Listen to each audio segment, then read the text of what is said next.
Hello dear students. मैं हूं नीरज और आप देख रहे हैं हमारा अपना चैनल स्टडी पार्टनर। अब आप सोच रहे हो कि नीरज कहाँ है भाई। तो आज का आपको जैसे थंबनेल आपने देख लिया, आज का वीडियो जो होने वाला है वो एक एक्सपेरिमेंट बेस्ड वीडियो होगा जिसमें हम समझेंगे कि न्यूटन्स का फर्स्ट लॉ ऑफ मोशन क्या कहता है।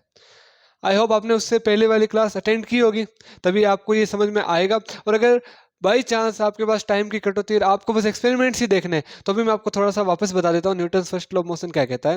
Newton's first law of motion ये कहता है कि कोई भी ऑब्जेक्ट अगर स्टेट में है, रेस्ट में, यानी मान के चलो स्टेट ऑफ रेस्ट है, कोई भी ऑब्जेक्ट अगर बैठा है, खड़ा है या फिर एक पोजीशन पे स्थिर है, तो वो उसी पोजीशन पे रहेगा जब तक उस पर कोई भी एक्सटर्नल फोर्स अप्लाई ना हो। यानी कोई भी ऑब्जेक्ट है अगर वो स्टेट ऑफ रेस्ट में यानी वो स्थिर अवस्था में तो उसी में रहेगा, अगर वो गतिशील अवस्था में तो उसी में रहेगा, और अगर मोशन में है तो भी उसी में रहेगा जब तक उस पर कोई एक्सटर्नल फोर्स अप्लाई ना हो। ये होता है Newton's first law of motion. इसी का हम समझते हैं Newton first law of motion में एक चीज और, कि ये तो हमने बात की कि भी कोई ऑब्जेक्ट है वो स्थिर अवस्था में, अगर कोई ऑब्जेक्ट मोशन में, हाँ अगर कोई ऑब्जेक्ट मोशन में भी है तो वो उसी में रहेगा जब तक उस पर कोई एक्सटर्नल फोर्स ना लगे। यानी कोई भी स्पीड से चल रहा है तो उसी स्पीड से चलेगा जब तक उस पर कोई फोर्स ना लगे। ओके, यही था Newton first law of motion. अगर आपने वो क्लास अटेंड नहीं की है, क्लास अटेंड करोगे तो डिटेल में समझ में आ जाएगा, और तब तक के लिए कोई ना, एक बार ये वीडियो देख लो, आपको बहुत अच्छे से समझ में आएगा Newton first law of motion क्या कहते हैं। आज की क्लास में हम दो एक्सपेरिमेंट करेंगे, छोटे छोटे एक्सपेरिमेंट है, एकदम इजी वे में आपको समझाने के लिए। उसके लिए पहला एक्सपेरिमेंट जो हम करने वाले हैं, क्योंकि दूसरे में तो सारा कुछ गीला हो जाएगा यहाँ पे, ठीक है, और टेबल भी बेचारी गीली हो जाएगी, पूछना पड़ेगा उसको। तो अभी हम एक काम कर रहे हैं कि हम पहले करते हैं दूसरा वाला एक्सपेरिमेंट, जो कि होता है एक ऐसा, इनर्शिया को भी समझाता है और हम Newton first law of motion को आराम से समझ सकते हैं। मैं लेता हूँ ग्लास ऑफ वाटर, कांच की ग्लास लेता हूँ ताकि आपको एक्सपेरिमेंट आराम से समझ में आए। एक लेता हूँ ये 5 रुपए का सिक्का, 5 रुपए का सिक्का। एक लेता हूं मैं ये कार्डबोर्ड सीट। अब ये कार्डबोर्ड सीट किस काम की है ये भी बता देता हूँ। हम कुछ ही नहीं करेंगे, सिंपली इस कार्डबोर्ड सीट को इसलिए ले रहा हूँ, मैंने बस ऐसे कोई मोबाइल का कवर आया था उसको काट के बनाया है। देसी जुगाड़, घर के जुगाड़ से हम समझने वाले। 5 रुपए का सिक्का किसी को भी मिल जाएगा नॉर्मली, और ये कांच की ग्लास, कांच की ग्लास से हम चीज़ों को देख सकते हैं ट्रांसपेरेंटली, इसलिए। अब मैं क्या करूँ, मेरा एक्सपेरिमेंट ये होगा कि मैं इस कांच की ग्लास को रखता हूँ, इसके ऊपर रखता हूँ ये कार्डबोर्ड। ओके, ये कार्डबोर्ड रखता हूँ। ये कार्डबोर्ड क्या करेगा, बस मेरे को ये इंडिकेट कर रहा है कि कार्डबोर्ड के ऊपर कोई भी ऑब्जेक्ट रख दी, मान लो ये। अब अगर मैं कार्डबोर्ड पे फोर्स लगा रहा हूँ तो वो फोर्स केवल कार्डबोर्ड पे लगे, उसकी पोजीशन को चेंज करे, ऊपर रखे ऑब्जेक्ट की ना करे, तब हम समझेंगे कि ये Newton first law of motion होता है। यानी Newton first law of motion क्या कहेगा कि कोई भी ऑब्जेक्ट है अगर वो स्टेट ऑफ रेस्ट में है तो उसी में रहेगा जब तक उस पर कोई एक्सटर्नल फोर्स ना लगे। तो यहाँ पे देखो, ये जो 5 का सिक्का है ये ऊपर है कार्डबोर्ड के, ठीक है, ये कार्डबोर्ड के ऊपर ही रहना चाहेगा जब तक इस पर कोई फोर्स ना लगे। तो हम चलो शुरू करते हैं इसको समझना। ये आपका रहा 5 रुपए का सिक्का। अब थोड़ा सा इसको मैं स्टेबल कर रहा हूँ, आपको दिख जाए इसलिए। अब मैं कुछ ही नहीं करूंगा, सिंपली इसको फोर्स लगा के हटाऊंगा।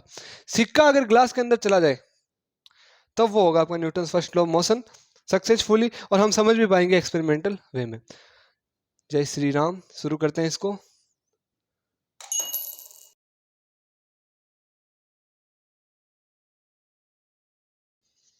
आपको कुछ दिखा? देखिए वापस से हम कर सकते हैं। हमने क्या किया, इस पर फोर्स लगाया, कार्डबोर्ड आगे गया, सिक्का अंदर चला गया। यही होता है Newton first law of motion में। फिर से कार्डबोर्ड लाता हूं, एक बार और कर सकते हैं हम, ठीक है। क्या करूं मैं, फिर से सिक्का निकालता हूं, ये पड़ा आपका ग्लास, इसके ऊपर रखता हूं मैं कार्डबोर्ड। फिर से मैं इसको आपको करके दिखा देता हूं, ये रहा मेरा सिक्का यहाँ पे। अब मैं सिंपली वही कार्डबोर्ड पे फोर्स लगाना है और ये सिक्का जाता है। आया कुछ समझ? तो ये था Newton first law of motion, जिसमें हमने क्या देखा कि जो सिक्का था ये वहीं पे था और उसी के अंदर वहीं पे रहना चाहता था। हमने कार्डबोर्ड को फोर्स लगा के आगे बैठाया, सिक्के और ग्लास के बीच में कोई गैप नहीं रहा, तो सिक्का सीधा ग्लास के अंदर आ गया। आप देख सकते हो ग्लास के अंदर है सिक्का। आई होप आपको समझ में आया होगा। ये है Newton first law of motion. इसमें सिक्का जो था वो रेस्ट में था और रेस्ट में रहना चाहता था। ये हो गया सिक्के वाला काम। अब आ जाओ ग्लास ऑफ वाटर वाला काम। ये सिंपली बहुत आपने देखा है और आपको समझ में भी आता होगा कि होता क्या है इसके अंदर। देखो ये आपके सामने ग्लास ऑफ वाटर, जिसमें पूरा ग्लास में पानी भरा हुआ है, एकदम बीम तक नहीं भरा।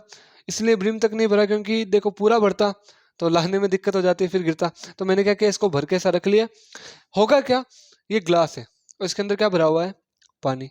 अगर मैं फोर्स लगा के इस ग्लास को दूर कर दूं स्पीड से, तो ये जो पानी अंदर ये स्थिर रहना चाहिए ना, ये ऊपर वाला पानी भी स्थिर रहना चाहिए, नीचे वाला भी। तो जैसे ही मैं इस पे फोर्स लगाऊंगा, उससे अंदर वाला पानी वो स्थिर ही रहना चाहेगा, बाहर वाली ग्लास आगे मूव करेगी, ग्लास आगे मूव करेगी, यहाँ पे एरिया कम, पानी क्या जाएगा ऊपर उछल के वहीं पे आ जाएगा। चलो इसको शुरू करते हैं। ये थोड़ा सा गीला करने वाला एक्सपेरिमेंट है, सर्दियों में बहुत ठंड हो जाएगी, बट देखो आप लोगों के लिए कर रहे हैं, प्लीज इस वीडियो को लाइक जरूर कीजिएगा। चलो इसको शुरू करते हैं। मैं कुछ ही नहीं करूंगा, सिंपली इस ग्लास को स्पीड से मूव करवाता हूं, या फिर मैं स्पीड से फोर्स लगाता हूं। आपको समझ में आ जाएगा, फोर्स लगाऊंगा तो पानी बाहर गिरेगा, मूव वाले में भी यही होगा। चलो शुरू करते हैं। जय श्री राम।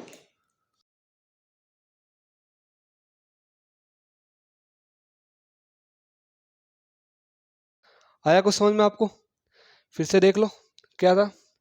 मैंने इस पे सिंपली फोर्स अप्लाई किया, पानी बाहर गिर गया। क्यों गिरा? क्योंकि इसके अंदर जो पानी था वो स्टेट ऑफ रेस्ट में था। हमने मोशन किसको किया, ग्लास को, जिससे पानी बाहर गिर गया। बाहर गिरने का कोई रीजन नहीं, पानी वहीं पे रहना चाहता था, ग्लास आगे बढ़ी, पानी को जगह नहीं मिली, वो बाहर आ गया। इसको ऐसे भी समझ सकते हैं कि अगर स्पीड से ग्लास आए तो उससे पानी बाहर गिरता है। रीजन क्या है कि पानी अंदर जो है वो स्टेट ऑफ रेस्ट में रहना चाहता था, बट हमने उस पर क्या लगाया, फोर्स, जिससे पानी बाहर गिर गया। ये था Newton first law of motion का एक और एक्सपेरिमेंट।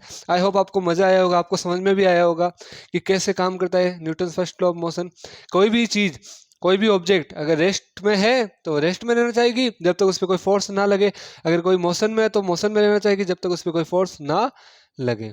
आई होप आपको एक्सपेरिमेंट समझ में आया होगा। बहुत छोटा एक्सपेरिमेंट था, समझने लायक था, जिसमें हमने ये समझा कि Newton first law of motion क्या कहता है। पानी अंदर था, उसी मोशन, उसी पोजीशन पे रहना चाहता था जब तक इस पे कोई फोर्स ना लगा। तो पानी में फोर्स जैसे ही लगा, पानी बाहर गिर गया। आई होप आपको समझ में आया होगा। और अगर ये चीज़ समझ में आई हो तो प्लीज़ वीडियो को लाइक कीजिए, क्योंकि आपके लिए कंटेंट को क्रिएट करना मुश्किल हो जाता है। अगर आपने पहले भी किसी और के चैनल पे ऐसी वीडियोस देख रखी है तो आप उनके लिए भी सोच सकते हो कि उन्होंने कितनी मेहनत की होगी। जब हम किसी चीज़ को करते हैं तो हमें पता चलता है कितनी मेहनत लग रही है, क्योंकि देखो आपको समझाना और सेटअप करना बहुत मुश्किल होता है। किसी भी क्रिएटर के लिए, किसी भी टीचर के लिए समझाना तो इतना ज़्यादा मुश्किल नहीं होता, उतना ज़्यादा उसका सेटअप समझाना, कैसे समझाना, वो ज़्यादा मुश्किल है। तो आपको अगर वीडियो पसंद आई है तो प्लीज़ लाइक कीजिए, चैनल को सब्सक्राइब कीजिए और ये शेयर जरूर कीजिएगा। और ये हमने पहले थ्योरेटिकली समझा, तब इसको मैंने एक्सपेरिमेंटल वे में समझा, यानी हम पहले थ्योरेटिकली समझेंगे फिर एक्सपेरिमेंट करेंगे, ताकि आपको चीज़ें डिटेल में समझ में आए। आई होप आपको वीडियो समझ में आया होगा, पसंद आया होगा। और इसी के साथ ये था एक्सपेरिमेंटल वीडियो। ऐसे ही और एक्सपेरिमेंटल वीडियो तो छोटे लेवल का था, और अच्छे से करेंगे, ज़्यादा से ज़्यादा समझेंगे कि एक्सपेरिमेंट में हम क्या कह सकते हैं, Newton first law of motion क्या कहता है, ऑब्जेक्ट का रेस्ट में कैसा मूवमेंट होता है, मोशन में क्या होता है। गाड़ी वाला हमने बताया था कि कोई भी ऑब्जेक्ट अगर स्पीड से चल रही है तो वो गाड़ी, मतलब गाड़ी के अंदर बैठा है तो वो उस स्पीड से चलेगा जितनी स्पीड से गाड़ी चल रही है। जैसे गाड़ी रुकेगी तो वो तो स्पीड से चल रहा था, वो आगे जाके टकरा जाएगा। ऐसे ही एक्सपेरिमेंट्स और करेंगे। तब तक के लिए मिलते हैं नेक्स्ट वीडियो में। आप इस वीडियो को लाइक करके जाइएगा भाई। ओके।